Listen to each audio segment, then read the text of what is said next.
Some of the artists I've played with are artists such as Ellery Cohen. Used to play in a band called Remission Theory, and I've done a lot of work with artist producer Daniel Keller as well at his studios. Yeah, so my setup I'm playing at the moment is all big, washy, dark cymbals. So starting with hats. These are 18-inch traditional hats. As opposed to crashes, these are actually hats. So running a traditional 18 on the bottom, slightly heavier. And then on the top is slightly lighter than the bottom. But yeah, just gives like a really dark, washy, trashy kind of sound.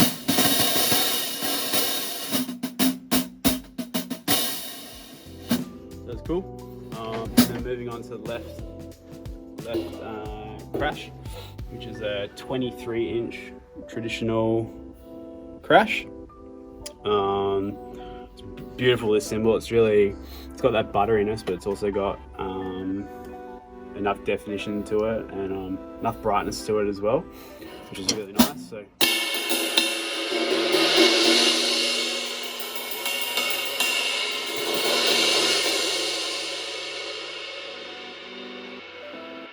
that just sings in the mix. And then we move to my main ride, which is a 26-inch traditional ride. So obviously enormous in size, but super thin, as you can see. It's almost like paper thin. This thing is my favorite cymbal ever. It's just super buttery.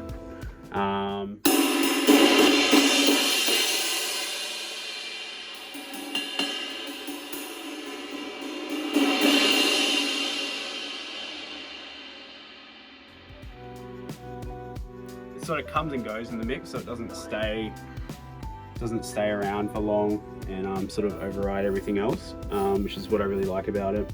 And you can just lay into it without it really overtaking the rest of the mix or the band or whatever. So this is a beautiful cymbal. And then my right crash, which is a 24-inch traditional crash, as opposed to the traditional ride. So the crash is a little bit thinner again, and this thing is just, you can kind of just go to town on it, and it doesn't really overpower the mix or anything like that. So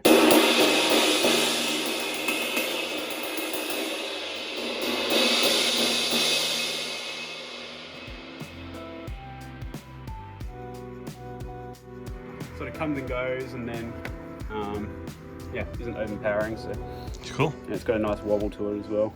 And so does the 26. It has a really nice wobble, which is what more could you ask for in a cymbal?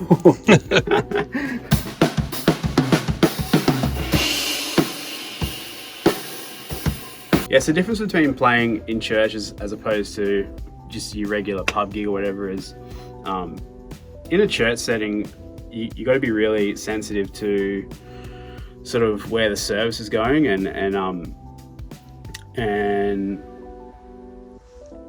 as opposed to a pub where you just play the song from start to finish, you know, and you tick it off the set list and then you move on to the next song.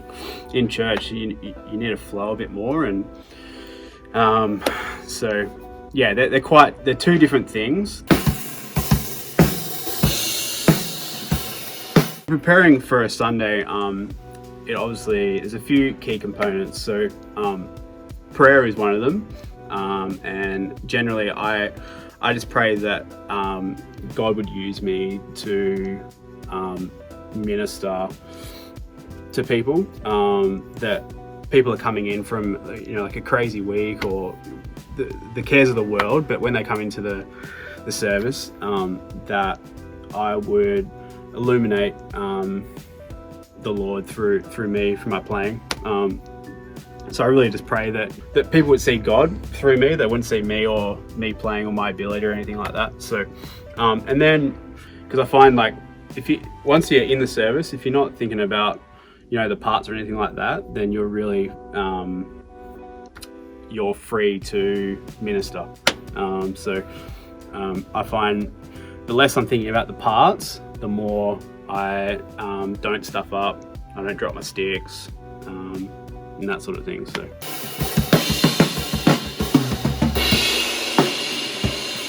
I believe that the drummer is possibly one of the most important parts of the band, really, like, because you set the tone for where the service is going to go, where the song's going to go, really in the way you play and with the conviction that you're playing with. So I take that as a great responsibility, that like second to the worship lead obviously and the music director or whatever your setup is, that you play a huge part in where the service is going and where the set's going. So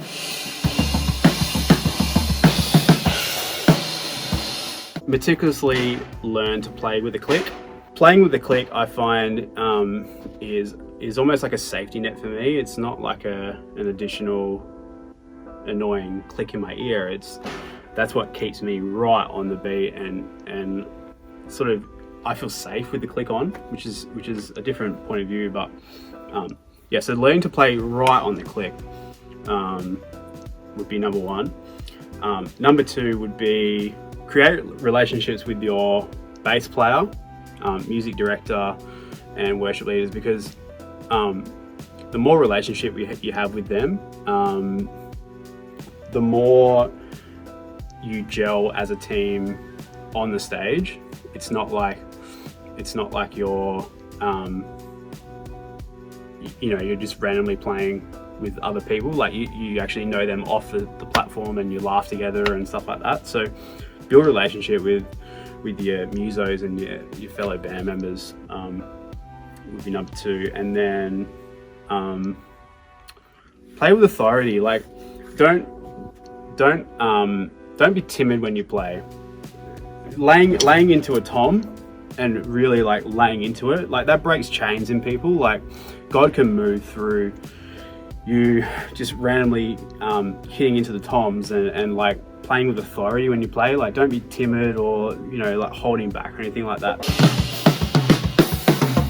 Within like my context of Hillsong here in Melbourne, I try as much as possible to stick to the album parts and honor those parts as much as possible, because there's been people that have labored over those parts and really written those parts with the whole song in mind. So I try my best to honor that as much as possible, but I don't have such a narrow mind with that's all I do. I try to add some small flair, where possible, and within the context of the song, and because I find like if you're just so narrow-minded with it that, oh no, that's not what the album plays, so I won't play that, you don't allow God to move through you, and almost like that free worship kind of thing, where you let the Holy Spirit like move through, and sometimes like I play and I'm like, that was not thought out by me, like that was totally like the Holy Spirit like just playing through me, and yes, I've had some experiences like that over the years where it's quite miraculous. Yes, I can remember one time where at my previous church where it was like a Holy Spirit kind of night, and we just went to a crash out at the end of a song, and something came upon me, and it was like, it was totally like the Holy Spirit just like flowing through me, and I kind of went into this massive crescendo washout thing, and then went into toms, and I was sort of like egged on or encouraged by the senior pastor at the time, but it was crazy. Like it went on for about 5 minutes of just like this free worship, Holy Spirit crash out drum moment, and at the end, like I was receiving like feedback that like people like felt like chains were breaking off them during that moment, and they were receiving healing and stuff like that. So that just goes to show that like God can use anyone, and don't see your role as just the drummer or just whatever, but you are playing a part in actually causing healing to people and breaking chains off people and their families, and interceding for people.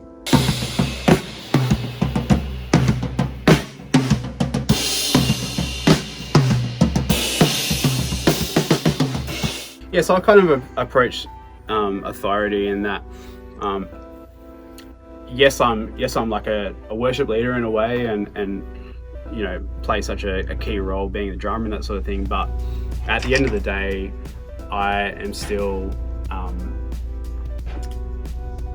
I'm still answerable to one, the music director or the MD, the worship leader, and the pastor as well, because they're the ones that are leading the service and that sort of thing. So if they say something like, "Oh, can you just do like a snare bit in that bit instead of a floor tom or something like that," it's best not to sort of kick and scream and sort of like have attitude about all that sort of thing. Just do what they feel is better, because at the end of the day, they know where they want to take the service, and they know sort of what the Lord wants to do that day. So just follow their lead, and don't have attitude about it, because attitude doesn't help anyone, and it makes people tense and that sort of thing. So yeah.